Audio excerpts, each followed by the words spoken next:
Hello, hello, hello. Okay, so we are now going to be talking about the flight response. So the flight response is really common.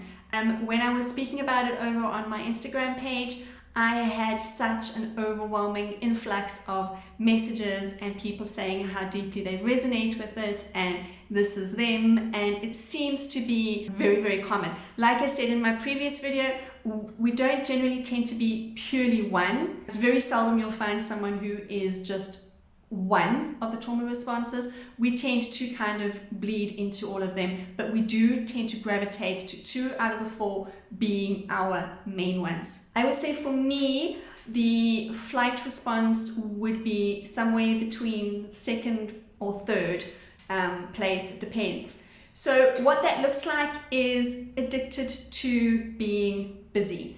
You're workaholic.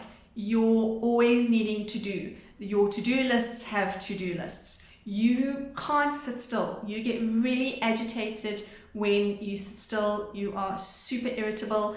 There's always something that needs to be done. If not, you're going to find something that needs to be done.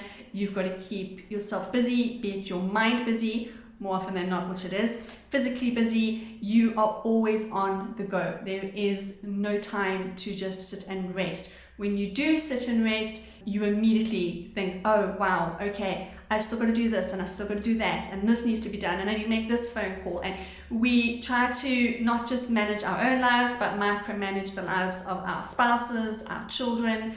We feel like we need to be in control of what's going on. And so, as I said, our lists will have lists. We feel that if we do that, then by doing that, we're going to have something that we can control. And the truth is, there isn't anything we can control except for ourselves and our own emotions and how we react to it. But that's not news we really want to hear, because it's really scary, and we feel that the busier we are, we have contingency plans for our contingency plans, so that there is always a backup plan for a backup plan, just to try and do as much as we possibly can to control the situations and our surroundings.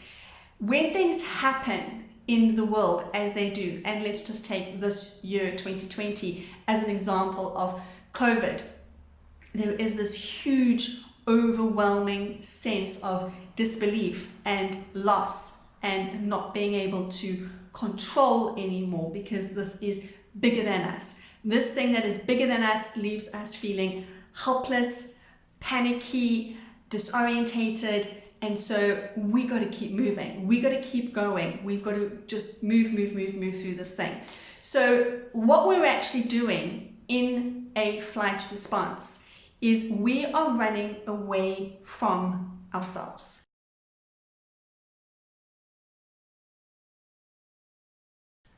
The flight response is the single biggest emotional abandonment thing that we do.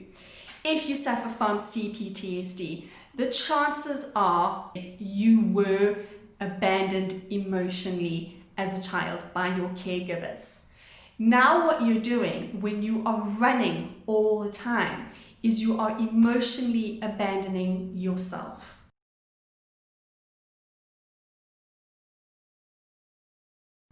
And what you need to do is you need to sit and you need to learn to be with you.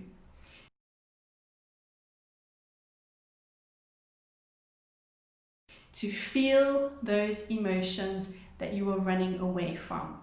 Because the more you run, those emotions are running right behind you. They will be recognized. They will be acknowledged. There are pains there are truths there that you need to sit with, that you need to feel, and I'll go through how we do that in future videos, that you need to process so that you can feel calmer.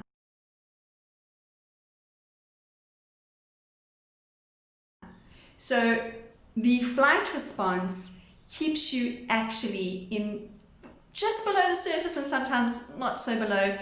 It's feeling of panic. There's this, I'm running, I've got to get things done, something's chasing me. And that feeling of being chased, are your own emotions, wanting to be heard and felt and recognized and dealt with.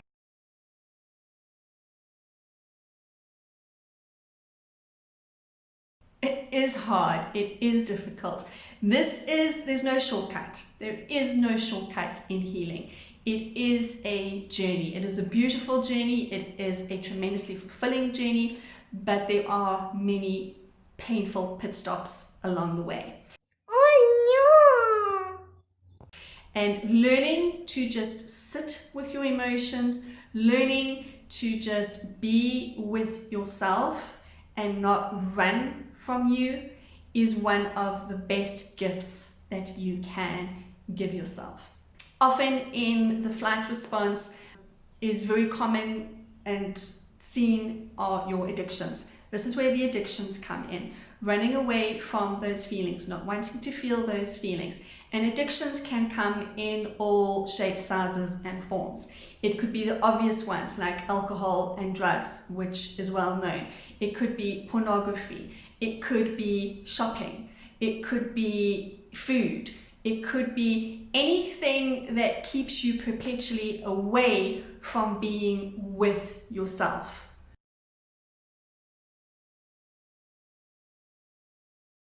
So the flight response keeps you in this perpetual space of not dealing with, not realizing, not recognizing your feeling.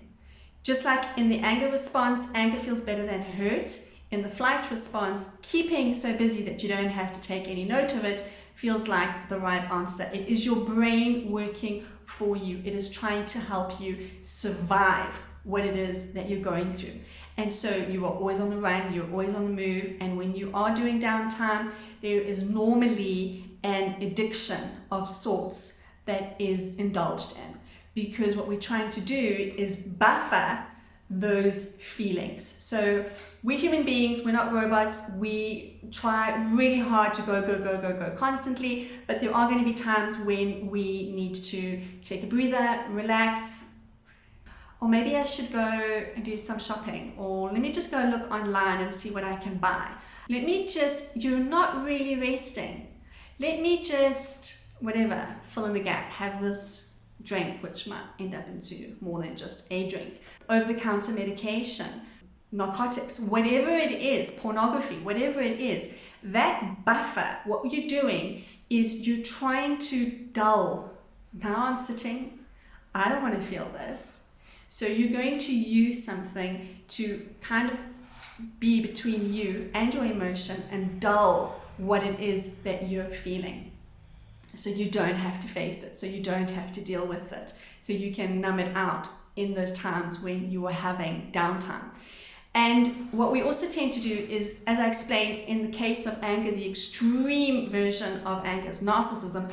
The extreme version of the flight response is your OCD, your obsessive compulsive disorder, that always watching your hands. Did I lock the door? Didn't I lock the door? Check, recheck, check, recheck. Always being busy, doing things repetitively over and over again. In some cases, dealing with, for example, in my case, I have a thing with numbers, where when I'm sitting, even when I'm watching a movie, I don't like to sit and be still, and so I've got to be onto myself because I will be counting. My brain doesn't want to just rest. And so counting is another form. If you go onto my Instagram page, I've got a little section there you'll see under highlights talking about OCD and various manifestations of that.